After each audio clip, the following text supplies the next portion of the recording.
जय गुरु जी। दोस्तों ये है आपका अपना प्रिय आरजे आदि कश्यप मुंबईचा माणूस और एक बार फिर आपके लिए लेकर आया है आपका मन पसंद प्रोग्राम पॉजिटिव कर्मा। आज है एपिसोड नंबर 677। दोस्तों मैं माता वैष्णो देवी के दर्शन के लिए आया हूं और मैं आप सभी के लिए भी दुआ करता हूं कि मेरे सुनने वालों को भी माता वैष्णो देवी हमेशा खुश और संपन्न रखे। आरजे आदि कश्यप मुंबईचा माणूस। मुस्कुराना जिंदगी का वो खूबसूरत लम्हा है जिसका अंदाज सब रिश्तों से अलबेला है। जिसे मिल जाए वो तन्हाई में भी खुश है, जिसे मिल जाए वो तन्हाई में भी खुश है और जिसे ना मिले वो भीड़ में भी अकेला है।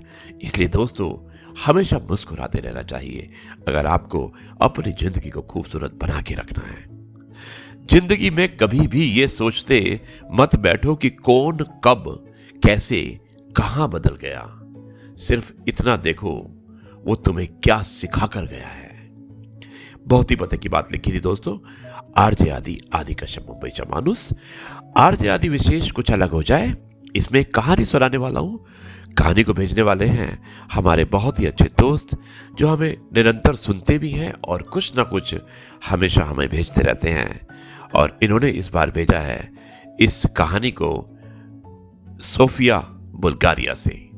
कहानी का शीर्षक है जिंदगी का सच। बहुत ही इंस्पायरेशनल कहानी है और मुझे उम्मीद है कि आपको ये समझ में आएगी। शुरुआत करता हूं इस कहानी की कुछ इस प्रकार। एक सुबह अभी सूरज भी नहीं निकला था और एक मांझी नदी के किनारे पहुंच गया था। उसका पैर किसी चीज से टकरा गया। झुककर उसने देखा तो पत्थरों से भरा हुआ एक झोला पड़ा था। उसने अपना जाल किनारे पर रख दिया। वो सुबह सूरज के उगने की प्रतीक्षा करने लगा। सूरज उगाए वो अपना जाल फेंके और मछलियां पकड़े। वो जो झोला उसे पड़ा हुआ मिल गया था जिसमें पत्थर थे, वो एक एक पत्थर निकालकर शांत नदी में फेंकने लगा। सुबह के सन्नाटे में उन पत्थरों के गिरने की छपा की आवाज सुनता और फिर दूसरा पत्थर फेंकता। धीरे धीरे सुबह का सूरज निकला, रोशनी हुई। तब उसने झोले के सारे पत्थर फेंक दिए थे। सिर्फ एक पत्थर उसके हाथ में रह गया था।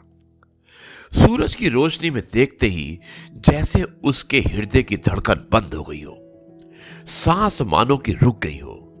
उसने जिन्हें पत्थर समझकर फेंक दिया था वो हीरे जवाहरात थे, लेकिन अब तो हाथ में बचे हुए एक ही टुकड़ा बचा था और वो पूरे झोले को फेंक चुका था। वो रोने लगा, चिल्लाने लगा।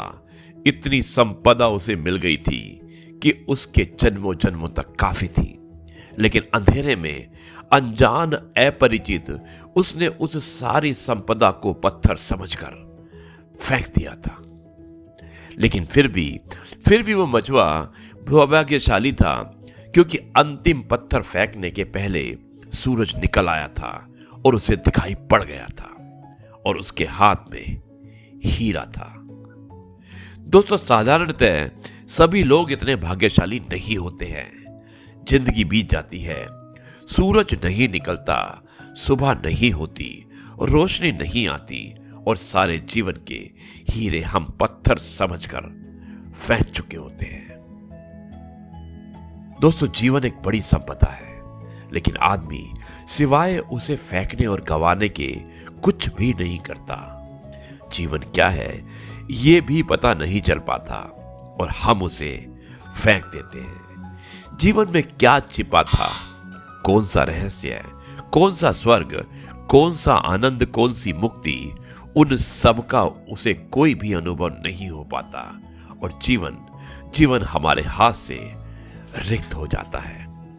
इसलिए दोस्तों हमें जीवन को पहचानना है, उसके एक एक लम्हे को समझना है अगर हमें अपने जीवन को अच्छी तरह संभाल कर रखना है और जीना है। यह है आपका अपना प्रिय आरजे आदि कश्यप मुंबईचा माणूस और आपके लिए लेकर आया आपका मनपसंद प्रोग्राम पॉजिटिव कर्मा। मुझे उम्मीद है कि यह कहानी आपको अवश्य पसंद आई होगी। अब मैं इस कार्यक्रम को यहीं पर समाप्त करता हूं और कल आपसे एक बार फिर मुलाकात होगी। कुछ नई बातों के साथ। तब तक के लिए कहता हूं जय हिंद, जय गुरु जी, शुक्राना गुरु जी।